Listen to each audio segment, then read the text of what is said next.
A social worker meets with a new client who makes sexually suggestive comments during sessions. What is the first action the social worker should take? A. Ignore the comments to maintain focus on the therapeutic goals. B. Address the behavior directly and set firm boundaries. C. Terminate the sessions immediately due to inappropriate behavior. D. Report the behavior to a supervisor for further guidance.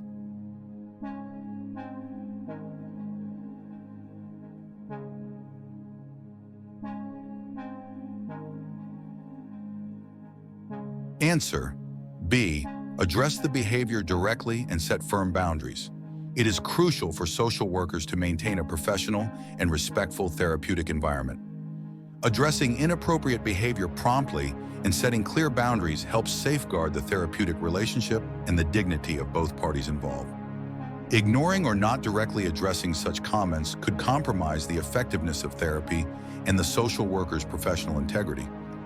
A social worker receives a friend request on a social networking site from a former client. What is the most appropriate response? A. Accept the request to maintain a supportive connection.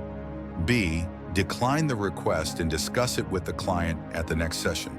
C. Decline the request and ignore any future attempts at social contact. D. Report the client to the ethics committee for attempting to breach professional boundaries.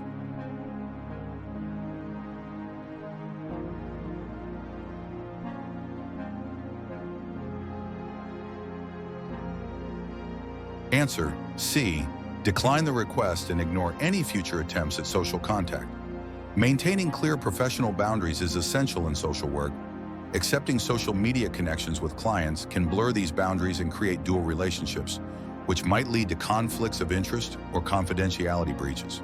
Declining such requests helps maintain the necessary professional distance required for effective practice. In a case discussion, a social worker discusses a client's confidential information with a colleague without the client's consent. This action is considered A. Ethical if it contributes to the client's care. B. Unethical, regardless of the intention behind it. C. Acceptable if the colleague is also a social worker. D. Justifiable if the colleague provides supervision.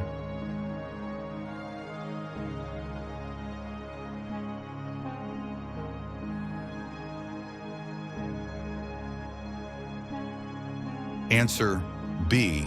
Unethical regardless of the intention behind it. Confidentiality is a cornerstone of social work ethics.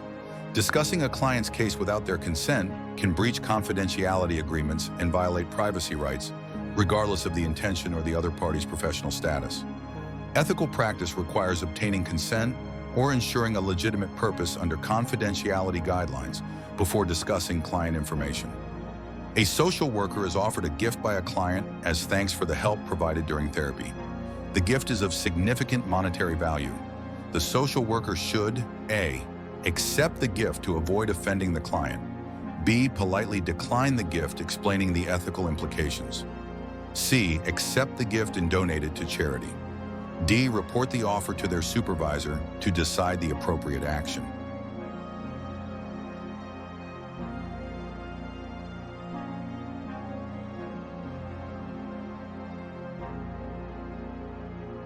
Answer: B. Politely decline the gift, explaining the ethical implications. Accepting significant gifts from clients can create ethical dilemmas and potential conflicts of interest. Politely declining such gifts while explaining the reasons helps maintain professional boundaries and the integrity of the therapeutic relationship, preventing any perceived influence or favoritism. Which principle is primarily violated if a social worker engages in a dual relationship with a client they are currently counseling? A. Confidentiality. B. Informed consent. C. Conflict of interest. D. Social justice.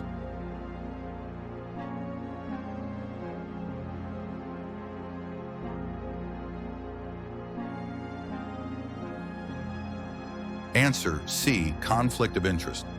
Engaging in dual relationships with clients can lead to conflicts of interest, whereas social workers' personal interests might interfere with their professional judgment and effectiveness. It is essential to avoid such relationships to uphold the standards of professional practice and client welfare. Hey, let's take a break. I know you've been grinding for hours, which might actually be hurting your ability to retain information. Yeah, science says so. So here's a reminder. Step away for a minute. But wait, you know that I got tools designed to help you study smarter? I'm talking about my 150 question online practice exam so you can test yourself before the real thing, and my 150 social work practice question ebook, as well as my exclusive activity e-workbook that makes studying interactive instead of just reading notes. Because let's be real, just reading the material isn't enough.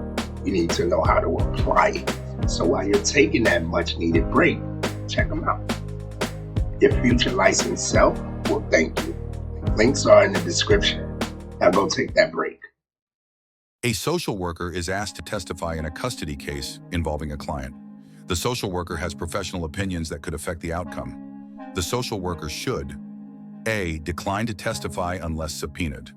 B, refuse to testify as it may harm the therapeutic relationship.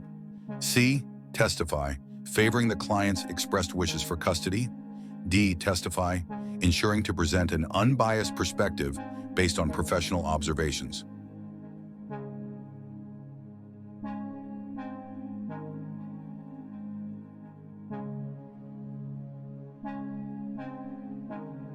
Answer D, testify, ensuring to present an unbiased perspective based on professional observations. Social workers should act with honesty and responsibility in legal contexts, providing testimony based on factual observations and professional assessments. This approach ensures the social worker's input is helpful and ethically sound, supporting the judicial process without compromising professional ethics. A social worker is reviewing a case file and realizes that a colleague has documented sessions with a client that did not take place. The social worker's immediate action should be to A, confront the colleague directly. B, document the finding and report it to a supervisor. C, ignore the discrepancy to avoid workplace conflict. D, advise the client to seek services elsewhere.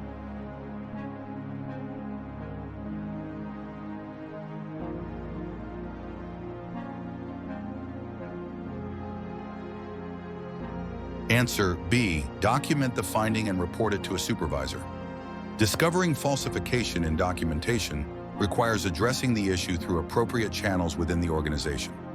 Reporting these findings to a supervisor ensures that the matter is handled professionally and ethically, maintaining accountability and integrity within the service. What is the most appropriate action for a social worker who discovers they have conflicting personal beliefs with a client's lifestyle that might affect their professional judgment? A, attempt to change the client's beliefs to better align with societal norms. B, continue working with the client but focus only on non-controversial issues. C, refer the client to another professional to avoid ethical conflicts. D, suppress their personal beliefs and provide services as usual.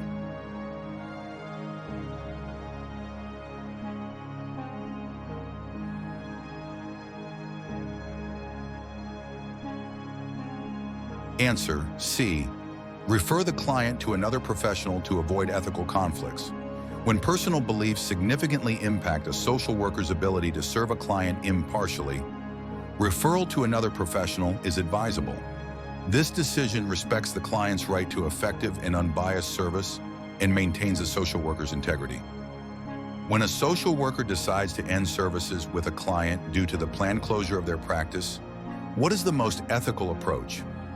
A, inform the client about the closure and immediately terminate services. B, encourage the client to independently seek alternative services. C, transfer the client's files to another social worker without prior discussion. D, provide the client with adequate notice and referrals to other service providers.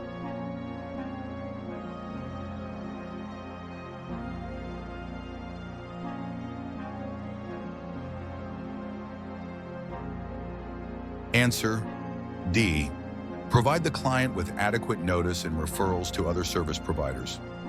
Ethical termination of services involves ensuring clients are not abruptly left without support.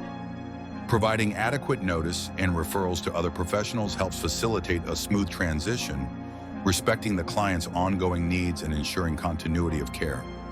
Which of the following is an ethical practice when managing conflicts of interest in social work? A, disclosing all potential conflicts to the client and obtaining written consent to continue. B. Only disclosing conflicts that directly impact the services provided. C. Handling conflicts internally without involving the client. D. Avoiding any disclosure that might confuse or distress the client.